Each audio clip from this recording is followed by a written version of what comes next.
Bonjour à toutes et bonjour à tous et bienvenue dans les Chroniques de Motor City. Les Chroniques de Motor City, c'est votre podcast dédié à l'histoire et à la culture des Detroit Pistons. À chaque épisode, nous remontons le temps pour parler des moments et des personnages qui ont compté dans la vie de notre franchise préférée depuis sa création jusqu'à aujourd'hui. Et aujourd'hui, nous finissons notre rétrospective de la saison 2003-2004 des Detroit Pistons avec cette deuxième partie consacrée aux playoffs. Donc si vous êtes tombé sur ce podcast un peu par hasard, je vous invite tout de suite à remonter à la chronique précédente où nous avons commencé à parler de cette saison 2003-2004 avec l'intersaison et la saison régulière des Pistons. On s'était laissé à la porte des playoffs il y a 15 jours.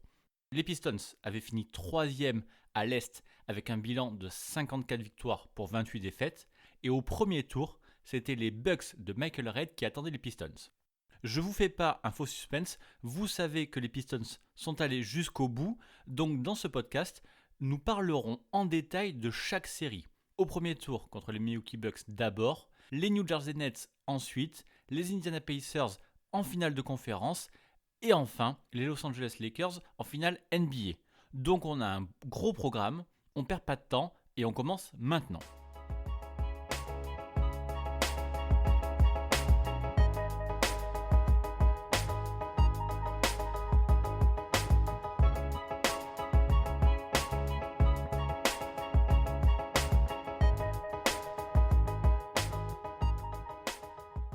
Allez, débutons immédiatement par le premier tour face aux Milwaukee Bucks. Alors, pour vous resituer un peu, les Bucks ont fini 6e à l'Est avec une équipe correcte, mais clairement pas un candidat au titre. Leur coach, c'est Terry Porter, le futur assistant des Pistons, et leur franchise player, c'est Michael Redd, une sorte d'arrière qui est vu comme un super spécialiste du shoot à 3 points. Mais bon, attention, il faut voir ça avec des yeux de 2004, c'est-à-dire qu'il en prenait, on va dire, 5-6 par match et qui tournait aux alentours de 38%.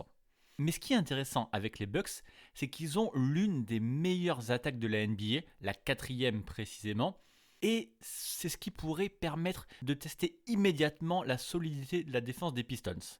Sauf que bon, les tests, c'est pas trop le truc de Détroit, et les Pistons le montrent dès le game 1 en gagnant 108-82. 82 points seulement marqués par des Bucks qui sont complètement cadenassés, eux pourtant qui marquaient 98 points de moyenne en saison régulière. Les Pistons, de leur côté, améliorent également leurs chiffres défensifs qui étaient déjà quasiment insensés. Cette saison régulière 2003-2004, je l'ai dit au précédent podcast, Détroit n'avait accordé que 84,3 points par match, ce qui était déjà le 3e chiffre le plus bas depuis que la NBA avait commencé à mettre en place l'horloge des 24 secondes lors de la saison 54-55. Et encore une fois, ils améliorent un petit peu ça. Il y a un chiffre qui souligne très bien cette emprise défensive des Pistons.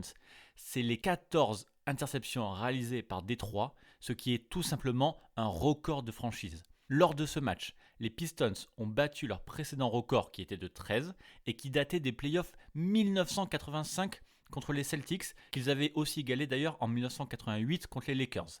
Au total, Détroit a forcé Milwaukee à 25 pertes de balles qu'ils ont ensuite transformées en 28 points plutôt faciles à marquer. Et en fait, pendant tout le match, ils ont collé une pression défensive constante sur l'attaque des Bucks qui avait l'air d'être complètement déboussolée. Michael Redd, la principale menace, n'a marqué que 11 points, soit la moitié seulement de ce qu'il faisait en saison régulière, et il a passé plus de 18 minutes à cheval sur le 2e et le 3e quart-temps sans marquer un seul point. Donc, dès le début des playoffs, les Pistons envoient un message fort. En gros, vous ne marquerez pas contre nous. Et le lendemain, la presse s'enflamme et titre que si les Pistons peuvent tenir cette défense pendant tous les playoffs, ils seraient en mesure de battre n'importe qui. D'ailleurs, les Pistons les plus salués sont ceux qui ont tenu la baraque en défense, c'est-à-dire Tayshaun Prince et Rasheed Wallace, mais aussi Lindsey Hunter et Mike James, les deux arrières remplaçants des Pistons qui se sont trouvés un vrai rôle dans cette équipe. Sur ce game 1, 5 des 14 interceptions des Pistons sont venues d'une période très courte de 8 minutes où James et Hunter étaient en même temps sur le terrain. Et en me replongeant un petit peu dans les archives pour ce podcast, je me suis rendu compte qu'il y avait une vraie dynamique pour ce binôme remplaçant pendant toute la saison, à tel point que le reste du roster les chambrait un peu et les appelait les Palace Pitbulls. Donc bref, voilà pour ce Game 1, mais juste une dernière chose quand même, on va dire en quelque sorte la cerise sur le gâteau. Sur ce match, on a Rasheed Wallace à 17 points, 10 rebonds, on a Ben Wallace à 17 points et 14 rebonds, et on a Tayshaun Prince à 14 points, 11 rebonds et 4 blocs, ce qui fait donc 3 Pistons en double-double. Eh bien, la dernière fois que c'est arrivé, c'était lors de la série de playoffs en 91 contre les Celtics, où il y avait Isaiah Thomas, Dennis Rodman et Bill Laimbeer qui avaient fait la même chose. Bien, après donc un match si maîtrisé, on imaginait que les Pistons allaient facilement confirmer au match 2, toujours à domicile. Eh bien malheureusement, c'est totalement le contraire qui s'est produit, avec une première défaite dans ces playoffs 2004, 88-92. Il y a eu 2 problèmes dans ce match. D'abord, Détroit a très mal démarré. Et de l'autre côté, en face, chez les Bucks, Michael Redd était très chaud en marquant 26 points, son record en carrière en playoff. Et pourtant, vous allez voir que ce match, cette défaite, elle a une importance cruciale dans le parcours des Pistons. Comme je vous le disais, Détroit a tellement mal débuté que les Bucks ont pris la tête de suite et ont mené absolument tout le match. Ils avaient même encore 15 points d'avance à seulement 3 minutes et demie de la fin. Et là où n'importe quelle autre équipe aurait abandonné, les Pistons ont continué à jouer et ont passé un 9-0 pour revenir à hauteur. Et finalement, quand le score s'est resserré et quand Damon Jones a raté 2 lancers francs alors qu'il ne restait que 9 secondes, les Bucks ne menaient plus que de 2 points et les Pistons ont eu la chance de gagner ce match. Bon, Rasheed Wallace, malheureusement, il a finalement perdu la dernière balle et c'est bien Milwaukee qui a gagné, mais quand même, ce retour prouve surtout que les Pistons ont du caractère et qu'ils ne lâcheront vraiment aucun match, même quand ils ont énormément de retard. Et puis, après ce Game 1 qui a été gagné bien trop facilement, cette défaite fait en quelque sorte du bien aux Pistons. S'ils veulent atteindre leur objectif final, ils n'ont aucun droit de se relâcher. Alors cette fois-ci, rien ne s'est bien passé avec Billups qui a été maladroit, Rip qui a été expulsé et le banc qui a été horrible. Mais malgré tout ça, les Pistons avaient de quoi gagner ce match sur la dernière possession. Et vous verrez sur le reste des playoffs que cette identité de jeu, cette assurance, cette sérénité, elle va beaucoup servir aux Pistons. Enfin bon, malgré tout, la défaite est là. Et d'ailleurs, Détroit est le seul favori à perdre l'un de ses 2 premiers matchs à domicile du premier tour des playoffs 2004. Mais bon, du côté des joueurs, aucune inquiétude et Tayshaun Prince a expliqué plus tard que cette équipe ne ressentait absolument jamais le doute. Et ça, on a pu le confirmer dès le Game 3. Les Pistons ont fait un faux pas au match 2, ok, mais cette fois-ci, tout le monde se remet à défendre et ensemble. Alors enfin, surtout en deuxième mi-temps, puisqu'encore une fois, le début de match a été très difficile. Et il a fallu que les Pistons passent un 23-4 en deuxième mi-temps pour prendre la tête des opérations pour la première fois du match. Mais par contre, une fois en tête, Détroit a déroulé son jeu. Et même s'ils n'ont jamais vraiment lâché les Bucks, ils ont quand même facilement gagné ce match 95-85. Une nouvelle fois, vous commencez à en avoir l'habitude, c'est la défense qui a fait le job. Je le disais dans le podcast précédent, tous les matchs des Pistons ne méritaient pas vraiment d'être revus et celui-là en fait clairement partie. Mais par contre, si vous avez l'occasion, regardez au moins les 4 dernières minutes. Sur cette période, Milwaukee n'a réussi à marquer qu'un seul pauvre lancer franc et a raté 9 tirs de suite, évidemment à cause de la très bonne défense des Pistons. Ce match a aussi montré l'importance de Big Ben Wallace pour ce groupe.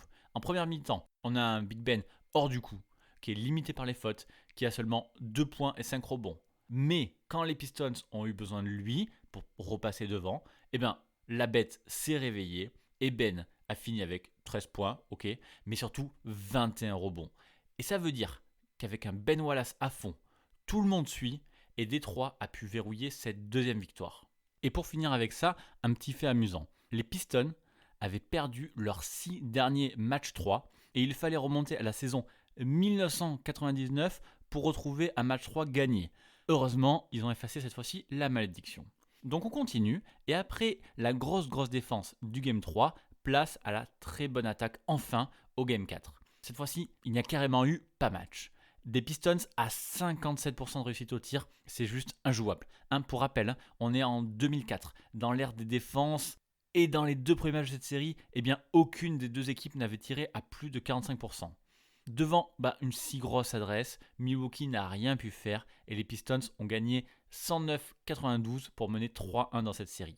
Et là, on tient un match que vous pouvez regarder. L'attaque des Pistons a déroulé comme rarement, avec beaucoup de transitions, en partie grâce aux nombreuses pertes de balles des Bucks et surtout leur recherche constante de l'extra-pass. Rasheed Wallace expliquait d'ailleurs que c'était ça qui montrait le mieux le caractère de cette équipe. Si Chauncey Billups ou Rip Hamilton avaient des tirs ouverts, mais qu'avec juste une passe supplémentaire, un autre gars pouvait avoir encore un meilleur tir, il faisait la passe à chaque fois. Et en fait, on oublie trop souvent que ces Pistons 2004, ils pouvaient faire tourner la balle en attaque quand ils en avaient vraiment besoin. C'est vrai que c'est très rare, puisque pour retrouver des Pistons en playoff à au moins 109 points, il faut quand même remonter à 91 et la série contre les Celtics.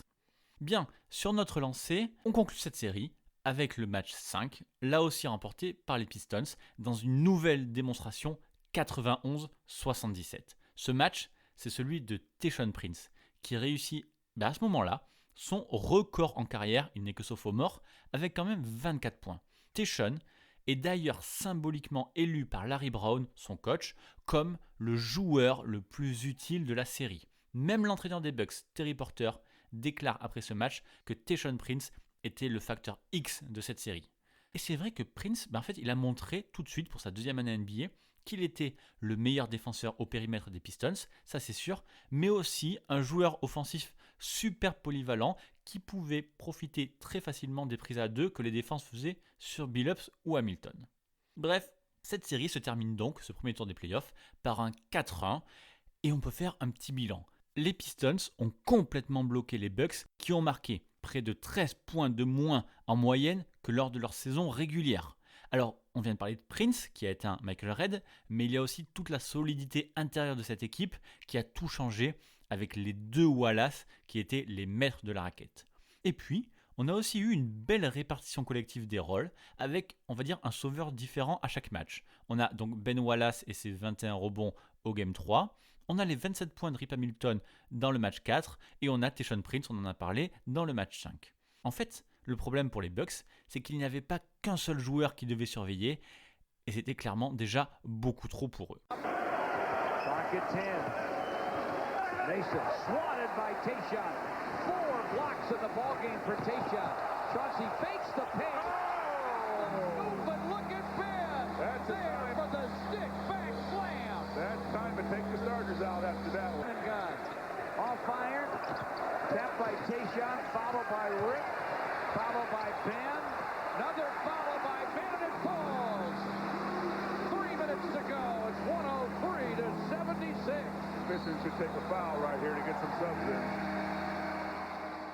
On avance dans notre tableau et pour le 2e tour, pas de surprise, les Pistons retrouvent les Nets, leur bourreau de la saison précédente. Au premier tour, New Jersey a sweepé les Knicks du GM Isaiah Thomas, donc on est parti pour une série très chaude, surtout que la défaite humiliante de la saison dernière est dans les têtes de tout le monde côté Pistons. Et je vous l'annonce de suite, cette série a été très très serrée. Mais dès le premier match, les Pistons tapent un grand coup. Ce Game 1, ils vont le gagner sur le score absolument improbable de 78-56. Vous avez bien entendu, je ne me suis pas trompé, les Nets, double finalistes NBA qui avaient sweepé les Pistons l'année précédente, sont limités à 56 pauvres points sur un match NBA de 48 minutes. Cette prestation défensive des Pistons, c'est quasiment du jamais vu. Ce total de 56 points marqués, c'est le plus bas de l'histoire de la NBA en playoff, juste derrière les 54 points marqués par le Jazz contre les Bulls de Jordan lors des finales NBA 1998. Et si le role-player Tamar Slay des Nets n'avait pas marqué un dernier panier dans les toutes dernières secondes, New Jersey aurait fait aussi bien, ou alors plutôt aussi mal que le Jazz. Les chiffres, ils sont clairement ahurissants. Les Nets ont tourné à 27% au tir, ils n'ont marqué que 25 points dans la première mi-temps et n'ont mis que 19 paniers, ce qui est le record absolu de médiocrité pour un match de play-off. Kenyon Martin a marqué seulement 11 points, soit moins que la moitié de sa moyenne en playoff. Et Richard Jefferson, lui, est resté bloqué à 8 points en ratant 11 de ses 12 tirs. Et surtout, cette défaite, en fait, c'est quand même une surprise, puisqu'elle met fin à une série de 14 victoires consécutives de New Jersey en playoff contre des équipes de la conférence Est. Donc ça fait 3 sweeps d'affilée, notamment celui de l'année dernière contre les Pistons. Bref, personne ne s'attendait à ça, personne à part peut-être les joueurs de Détroit, puisque Rip Hamilton a déclaré après le match que l'équipe voulait absolument faire passer un message aux Nets. Parce qu'au-delà de la série de 2003, il y avait quand même à ce moment-là une vraie rivalité entre les deux franchises. Je ne sais pas si vous vous rappelez, mais lors du podcast précédent, nous avons parlé de la série de 5 matchs consécutifs où les Pistons ont tenu leurs adversaires sous les 70 points. Et bien cette série, elle s'est arrêtée justement contre les Nets, mais dans un match où New Jersey a juste été ridicule. C'est un match que les Pistons ont largement dominé et où ils menaient 89-69 à moins de 13 secondes de la fin. Donc ils allaient donc gagner ce match bien sûr et prolonger leur série puisqu'ils avaient la possession. Sauf qu'au lieu de laisser tourner le chrono et de passer au match suivant, les Nets ont volontairement fait faute pour arrêter l'horloge alors qu'ils étaient déjà à moins 20. Et quand ils ont récupéré le ballon, ils ont tout fait pour marquer un panier et donc dépasser les 70 points alors que le match était largement plié. Et le pire, c'est que quand ils y sont arrivés, grâce à une petite claquette de Aaron Williams à la dernière seconde, eh bien, tous les gars de New Jersey, qui étaient donc à moins 20, ont célébré comme si c'était une victoire. Donc appelez ça le karma si vous voulez, mais en tout cas, les Pistons se sont bien vengés sur ce Game 1 en playoff quand ça compte. Alors évidemment, tenir les Nets à 27% et à 56 points sur toute la série, c'est pas du tout envisageable, mais au moins, en un seul match, les Pistons ont déjà fait bien mieux que l'année précédente. Et la bonne impression laissée par Détroit se confirme dans le Game 2 avec une nouvelle fois des Nets qui sont absolument sans ressources. Après avoir gagné de 22 points le premier match, Détroit bat cette fois-ci les Nets de 15 points en gagnant 95-80. En première mi-temps, New Jersey a fait plus ou moins illusion, mais finalement les Pistons ont accéléré quand ils voulaient et ils ont remporté largement la deuxième mi-temps avec un run 17-4 très important au début du quatrième quart-temps qui a débuté d'ailleurs par 2-3 points d'affilée de Rashid Wallace. Et à ce moment-là, les Nets ont d'ailleurs à nouveau égalé un nouveau record de médiocrité en marquant seulement 11 points dans le troisième quart-temps. Ce match a été bien plus offensif avec Billups et Hamilton qui ont marqué chacun 28 points, ridiculisant la paire Kidd-Kerry Kittles qui eux n'en ont marqué que 14 à eux deux. Quand Billups et Hamilton ont réussi 18 de leurs 33 tirs, Kidd et Kittle étaient à un pauvre 5 sur 22. Donc après 2 matchs, on a une série qui est en fait presque trop facile pour les Pistons. On a la presse qui parle déjà des finales de conférence et c'est logique puisque 7 équipes seulement dans toute l'histoire de la NBA avaient réussi à remporter leur série après avoir été menées 2-0. Et peut-être que les Pistons se voyaient eux aussi déjà au prochain tour puisqu'ils déjouent totalement sur les 2 matchs suivants dans le New Jersey. On commence par le Game 3 où on a en quelque sorte la copie conforme du Game 1 mais en inversé. Les Nets dominent largement les Pistons en les limitant à 64 points et Détroit est extrêmement maladroit avec seulement 29% de réussite au tir dans un Billups complètement horrible avec son 1 sur 10 bien bloqué d'ailleurs par Kerry Kittles. En fait, c'est même toute l'équipe qui a manqué d'énergie et qui a joué beaucoup trop tranquillement, à part peut-être Ben Wallace, lui qui s'est arraché comme d'habitude avec ses 15 points et surtout ses 24 rebonds. Sans lui d'ailleurs, c'est pas de 20 points que les Pistons auraient perdu, mais sans doute de 30, voire même de 40. Les Pistons se sont laissés avoir par le jeu de transition super rapide et surtout super efficace des Nets. Même si Jason Kidd est toujours maladroit dans cette série, il sait comment gérer le rythme puisqu'il finit à 12 passes décisives. Et grâce à lui, Richard Jefferson se régale avec 30 points à 11 sur 19. Et heureusement d'ailleurs pour Détroit que Kenyon Martin était limité par les fautes. Bref, cette fois-ci, la victoire des Nets est incontestable, sauf peut-être pour le Shin qui déclare après le match que lui met un astérix à cette victoire à cause d'un mauvais arbitrage selon lui. Et pourtant, le match 4 n'est pas bien différent malheureusement. Les Nets prennent les Pistons à la gorge d'entrée en marquant 5 de leurs 6 premiers tirs alors que Détroit rate quasiment tout sur la même période. Le rapport de force s'est totalement inversé et tout s'arrange d'un coup pour New Jersey. Jason Kidd, qui shootait à 23% depuis le début de la série, et bien cette fois-ci, il passe un triple-double avec 22 points, 11 passes et 10 rebonds, le tout à 8 sur 15 au tir. Et bien sûr, de l'autre côté, du côté des Pistons, eh bien rien ne va avec 2 petites blessures, au pied pour Rashid Wallace et au dos pour Chauncey Billups. Billups d'ailleurs, qui est donc désormais défendu complètement par Kerry Kittles et non plus par Jason Kidd, a complètement déjoué. Et Larry Brown a été obligé en fait de faire jouer Mike James et Darvin Ham à la place des 2 blessés, ce qui baisse un peu le niveau de l'équipe, vous vous en doutez. Finalement, il n'y avait bien que Rip Hamilton au niveau avec ses 30 points, mais ça n'a pas suffi avec une défaite du coup des Pistons, 79-94. Après 4 matchs, le constat est clair. Les 2 équipes ont fait le travail à domicile et même largement, et personne n'a réussi à hausser un tout petit peu son niveau de jeu pour prendre un match à l'extérieur. Donc, Détroit a toujours l'avantage du terrain, mais c'est quand même fragile puisqu'il suffit d'une seule petite défaite au Palace pour tout renverser. Et évidemment, malheureusement, c'est ce qui se passe dès le match suivant, au Game 5, pour ce qui est peut-être le sommet de la série. C'est un match qui a quand même 3 prolongations où les Nets battent les Pistons, attention au score, 127-120. Et c'est leur 3e victoire consécutive, donc plus qu'à un seul match de sortir des 3. De 0-2, New Jersey a totalement renversé la situation et mène maintenant 3-2. Il n'y a rien à dire, c'est complètement mérité, surtout que ce match-là, Détroit aurait dû le perdre bien avant la 3e prolongation. À 87, 85 et 11 secondes à jouer dans le temps réglementaire, Jason Kidd est sur la ligne des lancers francs pour finir le match. Sauf qu'il rate les 2, pas clutch du tout, et sur la contre-attaque, Billups se fait bloquer au tout dernier moment par Richard Jefferson. Faute volontaire des Pistons, et cette fois-ci c'est Kerry Kittles qui se retrouve sur la ligne, et lui non plus il n'est pas clutch, il ne fait que 1 sur 2. Il reste donc 2 secondes 9 à jouer, à peine le temps pour que Billups passe la ligne médiane et lâche un énorme 3 points pour emmener tout le monde en prolongation. Ce shoot, vous le connaissez, parce que c'est précisément le shoot que vous entendez dans le générique de ce podcast. Ce shoot aurait carrément pu d'ailleurs être le plus grand tir de l'histoire de la franchise, mais ça, évidemment, c'était seulement si les Pistons avaient gagné ce match. Mais malheureusement non, en prolongation, c'est bien les Nets qui sont sortis, avec 17 points de l'improbable Brian Scalabrine. Le tir de Billups pour égaliser avait pourtant bien remobilisé tout le monde, mais le problème, c'est que la fin de ce match n'a plus aucun sens avec 8 joueurs expulsés pour 6 fautes dans les 2 équipes, 4 de chaque côté d'ailleurs. Sauf que, pas de chance pour les Pistons, c'était Ben, Rashid, Prince et Hamilton.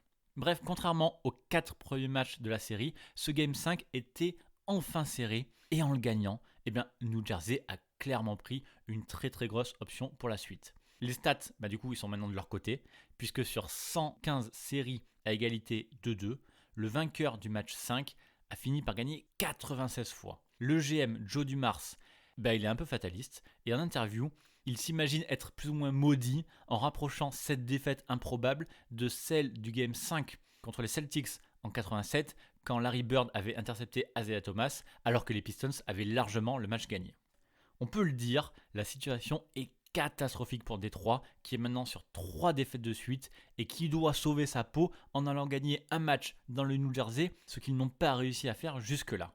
Et au début du match 6, on commence à croire que ça y est, c'est vraiment terminé pour Détroit. Les Nets mènent très rapidement 13-2, mais heureusement, les Pistons ont de la ressource et Larry Brown particulièrement. Vous vous souvenez, je vous ai dit que depuis le Game 3 que Billups était maintenant défendu par Kerry Kittles et que ça avait totalement bloqué l'attaque des Pistons. Eh bien Larry Brown a ajusté son plan de jeu en limitant totalement le rôle de Chauncey Billups et en donnant quasiment tous les ballons à Rip Hamilton. Parce que oui, si Kittles défend Billups, ça veut dire que c'est Kidd qui est obligé de se charger d'Hamilton. Et évidemment, Jason Kidd, il n'y arrive pas du tout. Sur ce match, Rip marque 24 points à 11 sur 24 et c'est ces points à lui qu'il marque en fin de match qui permettent de lâcher définitivement les Nets et qui offrent la victoire 81-75 aux Pistons. Enfin, ses points à lui et aussi le nouveau match à 20 rebonds de Big Ben Wallace, toujours hyper actif dans la raquette. Ils étaient au bord de l'élimination, les Pistons, mais ils ont réussi à sauver leur tête, à gagner un match à l'extérieur et en plus un match qui était une nouvelle fois très serré. Donc, on a le droit dans cette série à un Game 7 pour savoir qui va aller en finale de conférence. Et après tout ce suspense au match 5 et 6, c'est la douche froide, retour au basique, mais avec une énorme démonstration des Pistons qui éclate littéralement New Jersey de 21 points en gagnant 90-69. Comme lors des 2 premiers matchs, Détroit a détruit les Nets en défense, mais en plus ce coup-ci a quasiment tout réussi en attaque. Dans un match 7, quand vous avez Jason Kidd à 0 points et 0 sur 8 d'un côté et Ben Wallace à 18 points et 8 sur 10 de l'autre, vous comprenez que vous êtes en quelque sorte entré dans un monde parallèle. Et puis, clairement, il n'y a eu aucun suspense dans ce match. Les Pistons ont tout de suite pris un bon départ et le match s'est transformé en gros blowout dès le début de la deuxième mi-temps. À cheval sur la fin du deuxième quart-temps et le début du troisième, les Nets ont passé plus de 8 minutes sans marquer un seul panier. Et pour la deuxième fois de la série, ils n'ont pas passé les 70 points. Et même si les Pistons, ils n'ont pas été géniaux, ça a suffi pour qu'ils éliminent enfin l'équipe qu'ils avaient balayée la saison dernière. Et c'est là qu'on peut mesurer le chemin entre le groupe qui a galéré contre le Magic et qui s'est fait sweeper par les Nets en 2003 et celui qui arrache sa survie après avoir été mené 3-2 avec un match à l'extérieur à suivre en 2004. Et pourtant, les hommes n'ont pas tellement changé, à part l'arrivée de Rashid Wallace, mais c'est grâce à Larry Brown qui a su leur donner une confiance supplémentaire et surtout grâce à ses principes défensifs que les Pistons se sont sortis de cette série. Boninic kicked it to Scalabrine for 3. It's off the mark. There'll be a new champion in the Eastern Conference of the NBA. And Detroit, your Pistons are going back to the conference finals.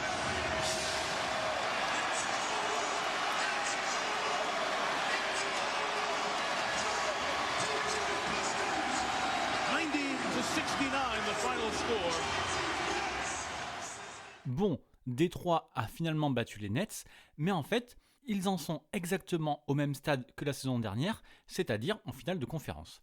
Et si Rick Carlisle a été viré à l'été 2003, c'est justement pour que Larry Brown fasse passer un cap aux Pistons et les emmène en finale NBA. Clairement, il n'est pas question de s'arrêter là une nouvelle fois. Et maintenant, devinez qui fait face à Larry Brown et aux Pistons en finale de conférence. C'est Rick Carlisle et les Pacers, évidemment. Et pour le premier match de cette série, c'est tout de suite la douche froide. Malgré une grosse défense une nouvelle fois qui a maintenu les Pacers à 33% de réussite au tir, les Pistons ont quand même perdu ce premier match dans l'Indiana 78-74. Pourquoi ? Parce qu'à 74-74 et 30 secondes à jouer, Détroit a fait l'erreur fatale de laisser Reggie Miller une demi-seconde tout seul. Miller était pourtant à 0 sur 6 sur le reste du match, mais il a suffi d'un tout petit oubli des Pistons pour qu'il les tue complètement. Et même quand on regarde ce match plusieurs fois, en fait, c'est assez difficile de dire si ce sont les Pacers qui l'ont gagné ou les Pistons qui l'ont perdu. Ça aurait pu, franchement, être une victoire facile pour Détroit, qui a eu une nouvelle fois de grosses possessions défensives, mais c'est Reggie Miller qui a eu le dernier mot. Ce Game 1, si vous vous en souvenez pas, vous vous rappelez au moins de l'après-match.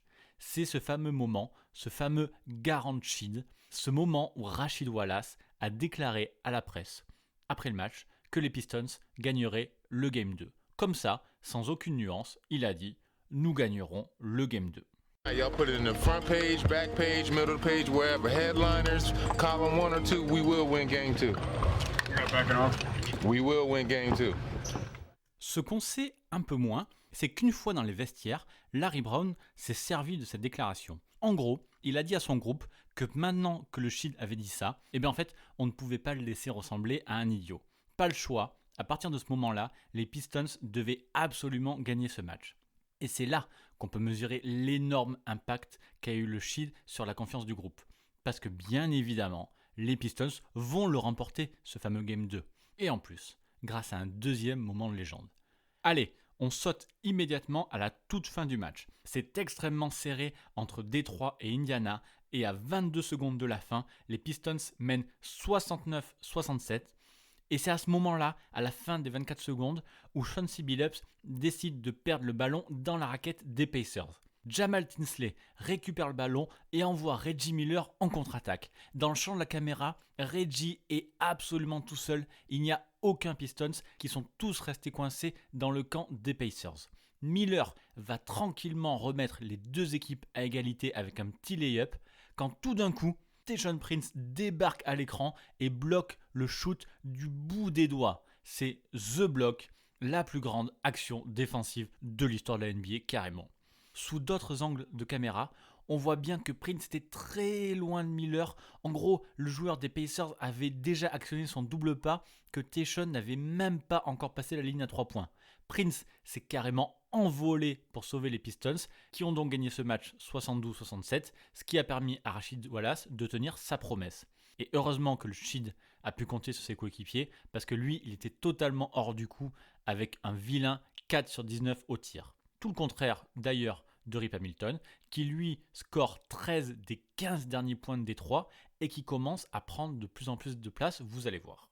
Mais pour l'instant, ce match était avant tout défensif, avec 19 contres au total pour les Pistons, soit seulement un de moins que le record all-time réalisé par les Sixers en 1981. Clairement, on n'est pas là dans du Showtime ou dans du Spurs Basketball. Non. Si vous regardez cette série, si vous regardez ce match, c'est que vous aimez la défense. Et d'ailleurs, sur le dernier quart-temps, vous verrez que Détroit n'a marqué que 4 petits paniers. Pour les Pacers, clairement, c'est un gros coup sur la tête. En plus du scénario improbable de ce match, cette défaite est aussi la première d'Indiana à domicile depuis le 19 mars, ce qui met donc fin à une série de 14 victoires consécutives dans leur salle. Et eux maintenant doivent aller gagner dans la Motor City pour reprendre l'avantage du terrain. Ils veulent le faire dès le Game 3, sauf que cette fois, ils tombent sur un Shid qui est enfin réveillé. Dans cette série où tout est très compliqué en attaque, Rasheed Wallace réussit son meilleur match des playoffs en marquant 20 points pour une victoire 85-78 de Détroit. Il faut bien comprendre, on est en 2004 et dans une telle série entre deux énormes défenses, marquer 20 points, c'est quasiment un miracle. Au point où on en est, c'est même plus vraiment une série de playoffs, c'est juste une guerre des tranchées avec des défenses étouffantes. Vous voulez des chiffres ? Ok. À la mi-temps, il n'y avait que 66 points marqués entre les deux équipes. Et dans le deuxième quart-temps, les Pistons, vainqueurs de ce match, ont eu plus de pertes de balles, à savoir 10, que de points marqués, à savoir 9. On en est donc à 2-1 pour Détroit, qui a la possibilité de prendre une petite avance avec le prochain match à domicile. Mais après 3 matchs serrés, il va y avoir le premier blowout et il est bien violent avec une victoire des Pacers qui reviennent à 2-2 et qui gagnent 83-68. 68 petits points seulement pour les Pistons qui se sont déchirés en attaque. Je vous ai dit que l'attaque tournait de plus en plus autour de Rip Hamilton. Et bien cette fois-ci, on tourne quasiment à la caricature avec 24 shoots pris par Rip cette fois-ci. Alors ok, le pourcentage est pas trop mal avec son 10 sur 24, mais si Rip Hamilton prend autant de shoots, ça veut clairement dire que le reste de l'équipe n'était pas du tout en forme. Après le match, Larry Brown est formel et dit à la presse que les Pistons ne pouvaient pas jouer plus mal que ce soir-là. D'ailleurs, Larry Brown est quand même pas mal fautif puisqu'il n'a absolument pas réagi à l'ajustement de Rick Carlisle qui a décidé de mettre Austin Crochet dans le 5 à la place de Jeff Foster. Alors, bon, ok, les deux noms ne vous font peut-être pas immédiatement rêver, mais quand même, avec cette nouvelle menace extérieure, les Pistons n'ont pas pu bloquer la raquette comme d'habitude. Et sur ce match, Ron Artest, Reggie Miller et Jermaine O'Neal ont fait en même temps leur meilleure performance. 2-2 donc dans cette série qui n'a décidément aucun sens, puisque de retour chez eux pour le Game 5 dans l'Indiana, les Pacers reperdent immédiatement l'avantage du terrain. Et en plus, c'est un deuxième blowout de suite avec une victoire 83-65 des Pistons à l'extérieur. Et Rip Hamilton est encore le joueur clé avec un record en carrière établi sur ce match avec 33 points. Indiana a très mal commencé ce match en étant seulement tenu à 4 points dans les 6 dernières minutes du premier quart-temps. Mais bon, ils ont quand même finalement réussi à revenir. Et c'est le moment où Rip Hamilton a pris les choses en main. Il a totalement dominé Reggie Miller. Et juste après la mi-temps, il a mis les Pistons en sécurité. La dépendance de Détroit à son arrière est totale, puisqu'à part Hamilton, seul Rasheed Wallace a atteint les 10 points. Le reste de l'équipe, ils se sont contentés de bien défendre, et ce qui est déjà pas mal, puisqu'ils ont maintenu Indiana à 33% de réussite seulement. C'est donc la deuxième fois que les Pistons gagnent à l'extérieur et ils ont la possibilité, dès le match 6, le match suivant à domicile, de boucler la série. Et pour ce Game 6, après 2 gros blowouts, c'est le retour de la guerre des tranchées.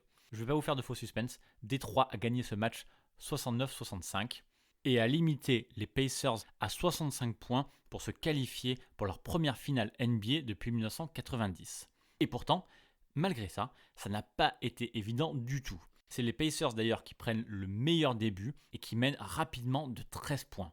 On se dit qu'on va partir sur un Game 7, encore une fois, mais Détroit, heureusement, ne lâche rien. Et c'est difficile ce match parce que Rick Carlisle a enfin mis Ron Artest en défense 100% du temps sur Rip Hamilton. Et ça marche, puisque Rip n'a marqué qu'un point dans le premier quart-temps. Le match est extrêmement haché, et les deux équipes établissent un record NBA en play-off en marquant seulement 60 points à L2 en première mi-temps. Elles battent le record de 62 points établi quelques jours plus tôt justement par les mêmes Pistons et les Nets lors du tour précédent.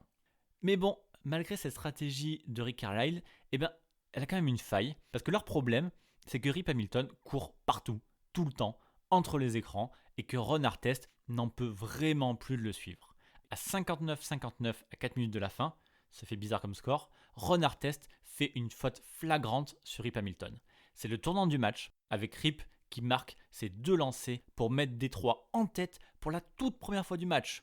Et pourtant, à partir de ce moment-là, ça en est fini pour Indiana, qui ne reviendra pas et qui laisse Détroit partir en finale NBA. Rip Hamilton finit ce match avec 21 points quand même, et bat un record de franchise vieux de 54 ans.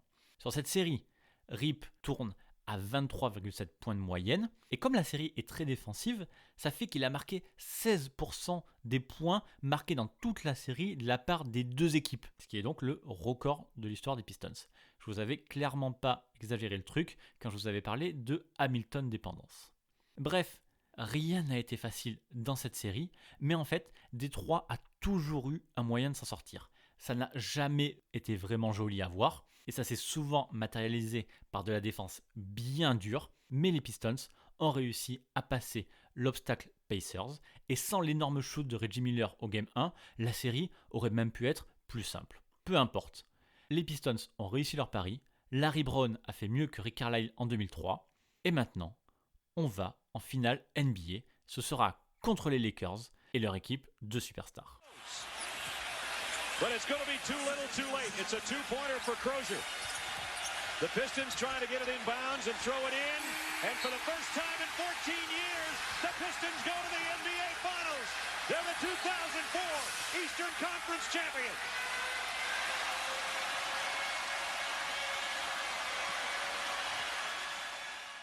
Les Pistons versus les Lakers, ou la finale annoncée comme la plus déséquilibrée de l'histoire. D'un côté, on a une équipe sans star et sans expérience à ce niveau-là, et de l'autre, une équipe qui sort de 3 titres en 4 ans et où Gary Payton et Karl Malone ont rejoint Shaq et Kobe. Pour les journaux, il n'y a pas trop de doute à avoir, et les seules questions qu'on peut se poser, c'est de savoir si les Lakers vont sweeper les Pistons ou si Détroit arrivera à en choper au moins un, histoire de sauver l'honneur. C'est donc dans cette ambiance que les Pistons débarquent à Los Angeles pour le Game 1. Et 48 minutes plus tard, à la fin de ce premier match, c'est toute la planète NBA qui est complètement choquée. Détroit a gagné ce match 87-75, a imposé aux Lakers leur façon de jouer et ont montré qu'ils avaient finalement pas mal d'arguments dans cette série. Commençons par contre par une réalité. Le Shaq a été énormissime. À chaque fois que Shaquille O'Neal avait la balle poste bas, c'était panier à coup sûr. 34 points pour lui à 13 sur 16, et pourtant, Big Ben Wallace a tout essayé pour le ralentir. Mais puisqu'O'Neal était inarrêtable sur ce match, Larry Brown a décidé de le couper du ballon tout simplement. La défense collective des Pistons est passée en action en évitant de faire des fautes sur lui et en lui faisant perdre la balle le plus souvent possible, ce qui a du coup énormément limité le rôle du Shaq en deuxième mi-temps. Et pendant que Shaq n'avait pas la balle, c'était Kobe qui arrosait en prenant une tonne de mauvais shoots. Du coup, en dehors de Shaq, Los Angeles a tiré à 28%, et si on enlève les tirs de Kobe, ça descend même à 20%. Sur ce premier match, la défense des Pistons est encore montée d'un cran. Si, c'est possible. Sur chaque possession, les Lakers ont été agressés. ils ont été forcés de faire des passes difficiles et de prendre des tirs qui étaient même encore plus durs que ça. Mais au-delà de la seule défense, on s'est aussi rendu compte que les match-ups, ils étaient presque tous favorables aux Pistons. Chauncey Billups a totalement dominé Payton et Fisher qui n'ont rien réussi du tout. Karl Malone a été incapable de passer Rashid Wallace et Prince a très très largement gêné Kobe qui a été obligé de pas mal forcer. Tout d'un coup, en l'espace d'un match et d'une victoire, quasiment tout s'est renversé. Alors, les Lakers restent favoris, on s'enflamme pas, ça reste les Lakers. Il y a Shaq qui est toujours une bête, il y a Phil Jackson qui va s'ajuster, et il y a Kobe qui peut sortir un miracle n'importe quand. Évidemment, et malheureusement pour nous, c'est exactement ce scénario qui s'est déroulé pour le Game 2. Alors qu'à la fin du match, les Pistons menaient de 3 points, 89-86, et qu'il restait 10 secondes à jouer, les Lakers jouent la dernière possession pour Kobe, qui bien sûr égalise en prenant un énorme 3 points très très compliqué à 2 secondes de la fin. Prolongation, et derrière, les Lakers déroulent en passant un 10-2 aux Pistons pendant que Détroit ne tire qu'à 1 sur 9. Et voilà, Kobe a fait son miracle, Shaq a fait du sale une nouvelle fois et Phil Jackson a trouvé avec Luke Walton un facteur X. Les Lakers égalisent donc à 1 partout et la presse se rassure, Los Angeles reprend l'avantage dans cette série. Pas exactement. Ok, les Lakers ont pris ce match, mais jamais ils n'auraient dû le gagner. À 40 secondes de la fin, les Pistons menaient encore de 6 points. Il faudra une action à 3 points avec le rebond offensif et la faute pour le Shaq, puis que Chauncey Billups se rate complètement, et encore ce fameux 3 points de Kobe pour que Los Angeles égalise et gagne ce match. Mais avant ça, Détroit avait encore fait un très grand match. Billups et le Shid se sont encore amusés de Payton et Malone, au point que les deux là, ils n'ont quasiment déjà plus aucun intérêt dans la série. Kobe a été super propre cette fois-ci avec 52% au tir et pourtant les Pistons sont passés à quelques secondes de mener 2-0 dans ces finales NBA qui étaient censées être, je le rappelle, totalement déséquilibrées. Alors effectivement, en fait, elles sont vraiment déséquilibrées, sauf que c'est dans l'autre sens, mais on verra ça pour la suite. En attendant, les joueurs de la Motor City sont énervés, mais n'ont pas du tout perdu leur confiance. Rip Hamilton aurait même dit à Larry Brown que l'équipe ne reviendra pas à Los Angeles, que cette série était terminée, qu'ils allaient gagner 3 matchs à Détroit et que tout serait fini. Alors, vous pouvez peut-être trouver la confiance de Rip trop exagérée, mais en fait, après ce qu'on a vu en 2 matchs, ça semble assez logique de penser comme ça. Et ce n'est pas le Game 3 qui risque de nous faire changer d'avis, parce que pour le premier match des finales NBA au Palace en 2004, Détroit détruit tout simplement les Lakers. Une victoire de 20 points, 88-68. Je répète juste pour être sûr, les Lakers, avec 4 futurs Hall of Famers, sont tenus à 68 points par une bande de col bleu quasiment jamais All-Star. Après le panier miraculeux de Kobe au Game 2, la défense sur lui s'est resserrée et le Black Mamba n'a pas réussi à marquer un seul panier de toute la première mi-temps. Au total, Bryant a terminé avec seulement 11 points à 4 sur 13 au tir et même le Shaq a été limité à 14 points. Et pourtant, aucun autre Lakers n'a atteint les 10 points. Tout ça mis bout à bout, ça fait que ces 68 points sont le plus bas total en play-off de l'histoire des Lakers. Par contre, côté Pistons, tout s'est bien passé avec 31 points de Rip Hamilton, 19 de Chauncey Billups, mais aussi un facteur X nommé Elden Campbell. Sur les 8 minutes où il a eu à défendre sur Shaquille O'Neal, Elden Campbell l'a limité à 1 sur 4 au tir et un seul rebond. Grâce à tout ça, Détroit repasse facilement en tête dans cette série. Et en fait, après 3 matchs, il n'y a qu'un seul petit instant à la fin du Game 2 où les Lakers ont semblé être au niveau des Pistons. On commence à se dire que Rip Hamilton et sa confiance avaient peut-être vu juste. Et ça, le match 4 va le confirmer. Ça en devient honnêtement presque triste pour les Lakers, mais pour la 4e fois de suite, les Pistons sont la meilleure équipe sur le parquet. Et pour la 3e fois de suite, ils gagnent le match, cette fois-ci 88-80. Tranquillement, calmement, sans s'énerver, les Pistons sont en train de gagner le titre NBA pendant que de l'autre côté, ça vire au grand n'importe quoi. Kobe Bryant continue à prendre sa brouette de mauvais tirs. Il est à 8 sur 25 cette fois-ci. Shaq, il est toujours bon, toujours énorme, sauf qu'il passe son temps à hurler sur les arbitres ou sur ses coéquipiers. Phil Jackson ne réagit plus du tout. Malone est un facteur négatif et Gary Payton ne peut rien faire contre Rip et Billups. Ça fait maintenant 3-1 pour Détroit et même si les Lakers ont 2 des meilleurs joueurs de l'époque et un coach à 9 bagues, rien ne donne l'impression que les Pistons ne seront pas champions. Le seul à surveiller, c'est peut-être le Shaq qui a encore fait un énorme match avec 36 points à 16 sur 21. Et pourtant, comme au premier match, Ben Wallace fait un énorme travail de l'ombre sur lui. Le problème des Lakers, c'est que la répartition des tâches est pas très bonne et pour une raison qu'on ne comprend pas encore 15 ans plus tard, Shaquille O'Neal sur ce match n'a pris que 21 shoots pendant que Kobe a arrosé en prenant 25. Mais en fait, on peut dire ce qu'on veut, même le dysfonctionnement entre Kobe et Shaq sur la série ne suffit clairement pas à expliquer la situation. Détroit est tout simplement plus collectif, plus solide en défense et plus sûr de leur force, et plus déterminé aussi. Alors que de l'autre côté, les Lakers sont en complète perdition. Il y a cette histoire avec les vétérans de Los Angeles qui ont improvisé une réunion avec Phil Jackson dans les toilettes du Palace d'Auburn Hills avant ce match. Tout ça pour que Phil Jackson change son 5. Les 5 joueurs présents, c'était Shaq, Kobe, Rick Fox, Derek Fisher et Devan George qui voulaient remettre l'équipe des années précédentes, celle qui avait gagné le titre, et donc dégager Payton et Malone du 5 de départ sous prétexte que eux connaissaient mieux l'attaque en triangle. Bon, Phil Jackson ne les a finalement pas écoutés, mais franchement, je pense que ça n'aurait pas forcément changé grand-chose. Mais au moins, ça montre assez bien la différence d'état d'esprit dans les deux vestiaires. Et tout ça nous emmène doucement vers le Game 5, le dernier match de cette série, le dernier match des playoffs 2004, puisque oui, Détroit le gagne ce match 5 187, et ça sans aucun suspense, puisque les Pistons avaient même 25 points d'avance au début du dernier quart-temps. Ce dernier match a été un vrai symbole de tout ce qui fait la force de cette équipe. Du collectif, avec Rip Hamilton à 21 points et tous les joueurs du 5 en double figure. On a un Billups qui est tranquille à 6 assists et on a un Big Ben Wallace qui a une ligne de stats improbable avec 18 points et 22 rebonds. Mais on a aussi de la défense avec le Shaq qui est enfin tenu seulement pour lui à 20 points.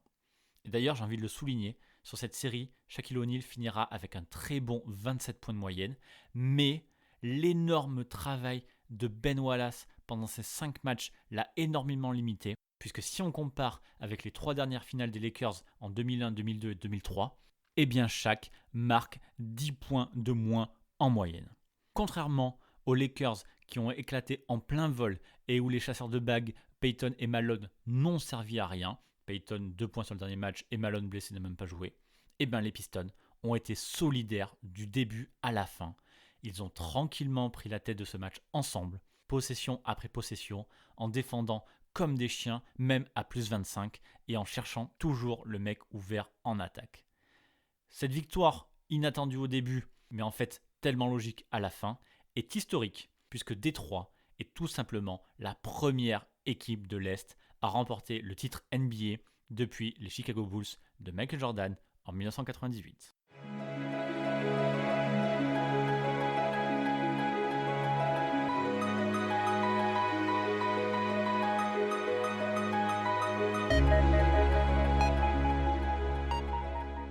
Pour tout le monde, les Pistons 2004 resteront l'équipe qui a gagné le titre sans aucune superstar. Mais il faudra aussi se souvenir de la proximité des joueurs qui ressemblaient ensemble vraiment à une bande de potes. Mike James expliquait que quand ils étaient sortis en ville ou même à l'extérieur, ils se déplaçaient toujours à 15 comme un petit gang, alors que dans les autres équipes, c'était plutôt des groupes de 2-3 joueurs. Les Pistons de 2004 étaient une vraie famille hors du terrain, ce qui devait quand même rendre les choses un peu plus simples une fois sur le parquet. On l'a vu sur cette finale. Sur le papier, les Lakers étaient supérieurs. Mais sur le papier seulement. La réalité, c'est que sur le terrain, il n'y avait pas photo entre les deux équipes. Ce titre 2004, c'est la combinaison de plein de facteurs qui ont bien fonctionné ensemble. Une bonne entente, Billups-Hamilton pour mener l'attaque. Tayshaun Prince, qui n'était que sophomore, mais qui a éteint à chaque fois le meilleur extérieur adverse, notamment Kobe en finale. Les deux Wallace qui ont su se rendre complémentaires et se soutenir à chaque match. Un banc de vétérans qui connaissaient son rôle avec Corliss Williamson, Lindsey Hunter, Mehmet Okur, Elden Campbell ou Mike James. Et enfin Larry Brown qui a soutenu son groupe toute l'année et qui a remporté ce titre que tout le monde attendait. Et je finirai ce podcast et cette rétrospective par un symbole. C'est Chauncey Billups qui a été élu MVP des finales 2004 avec ses 21 points à 50% au tir et ses 5 passes décisives par match. Mais en fait, les chiffres étaient tellement proches entre tous les joueurs que n'importe quel membre du 5 majeur aurait pu gagner.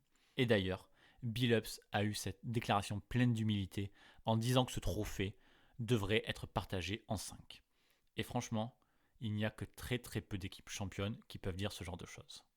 Voilà, c'est sur cette belle déclaration qu'on finit cette rétrospective en 2 épisodes de la saison 2003-2004 des Detroit Pistons.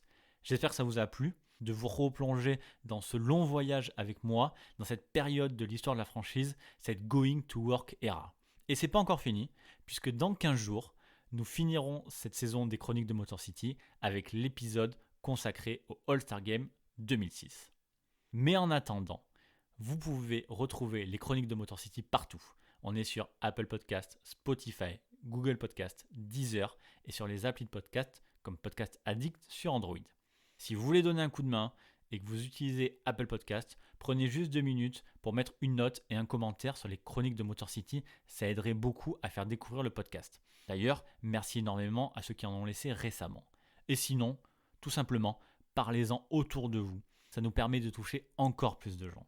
Je vous donne donc rendez-vous, moi, dans 15 jours pour le prochain podcast. Et en attendant, je vous invite à me retrouver sur Twitter, @pistonfr et sur le site pistonfr.com. Merci encore pour votre soutien et à très bientôt pour une prochaine chronique.